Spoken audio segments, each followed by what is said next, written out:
So next we see an example of Fourier cosine and sine integrals.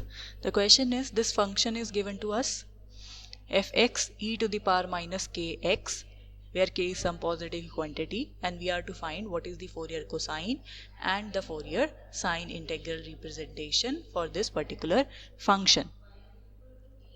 So for this function we will first check its existence, whether the Fourier cosine and sine integrals they exist or not, and thereafter we will calculate the series integral representations. So firstly we will check whether this is an absolutely integral interval, this is absolutely integral or not.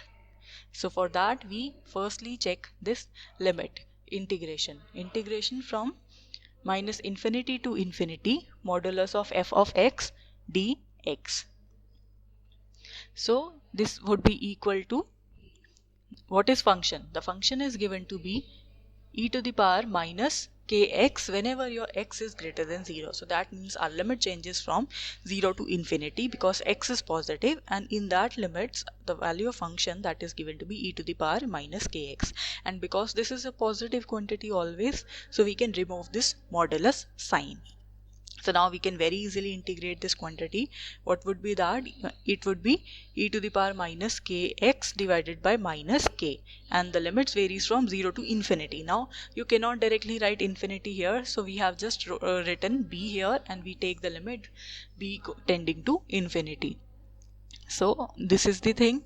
Next we substitute these limits and we substitute the values. So e of 0 that is equal to 1, and what is e of minus kb, where k tends to infinity? If k tends to infinity we have 1 upon e to the power kb, and k tends to infinity, so we have 1 upon infinity kind something, so it is 0, right? So this quantity is 0. So we only have 1 by k. So 1 by k, because k is a positive number, 1 by k is also finite number. If this is finite, we say this limit, this integration is a finite number, then we say our function that is absolutely integrable. Why absolutely? Because we consider its absolute value here. So thus the improper integral, it exists and it satisfies all the conditions. And therefore we can calculate the Fourier cosine and sine integral representation for this particular function. So the formula for Fourier cosine integral representation, that is given by this formula, 1 by pi integration from 0 to infinity a of omega cos omega x dx. So what is this coefficient a omega? That is calculated using this formula, to multiply by the integration of 0 to infinity f of t cos omega t dt. So we substituted this value here of the given function and then cos omega t as such, and then we perform the integration by parts. So we'll consider this as the first function, this as the second function. So as such, first function as such, the integration of second, that would be sin omega t divided by omega, and the limits from 0 to infinity minus integration 0 to infinity. The derivative of this function, its derivative would be e to the power minus kt multiplied by minus k. So this is the derivative of that function and its integration. So we can simplify this a bit. So here we can substitute these limits. When you substitute the limit e to the power minus infinity, the whole term would tend to 0. And when you substitute the limit 0, this term sine of 0 will make the whole term as 0. So we have 0 and 0 here corresponding to these terms. And then we have plus k by omega as constants, they are out. And then we again perform the integration on this function and this function, treating this as a first function and this as the second function. So first function as such, the integration of second minus cos omega t divided by omega minus integration, the derivative of first function and the integration of second, right? So next we substitute the limits. So 2 as such, k by omega as such, and then when you substitute infinity here, you'll have 0. When you substitute 0, cos 0 is 1. So you have e to the power 0, that is also 1. So 1 by omega. And then from here we have 3 negatives, so it would be 1 negative k by omega. And then if you look at this, what is this? e to the power k minus kt into cos omega t dt. Its integration. This is where we have started. This was the value of a omega divided by 2. So this term was also there. So we can substitute this value. So this value becomes a omega divided by 2.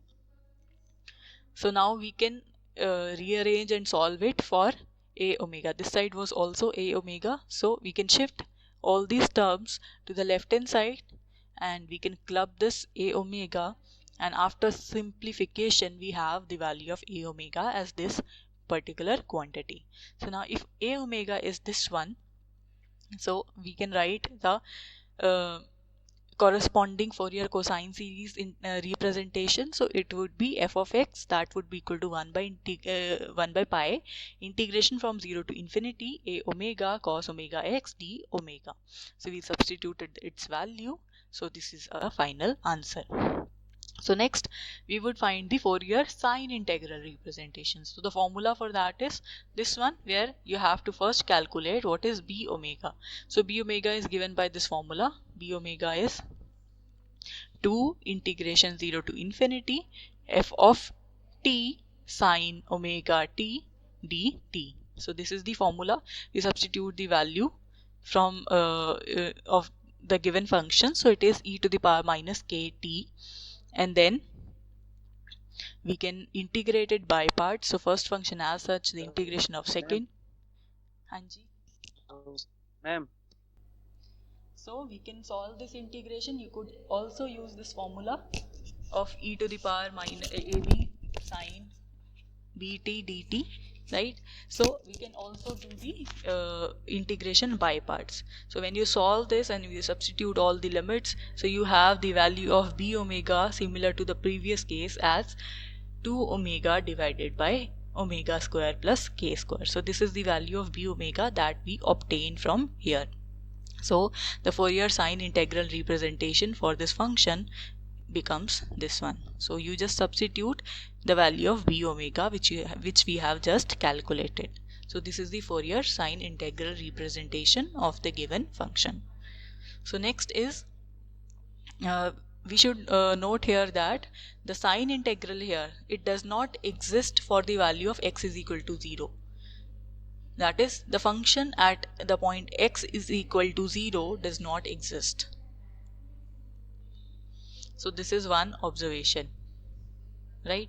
And the other thing is that this integral, that is the Fourier sine integral representation, and this integral, the Fourier cosine series integral, these both integrals, they are known as the Laplace integrals. So this is one notation, nomenclature. So this is the Laplace integral.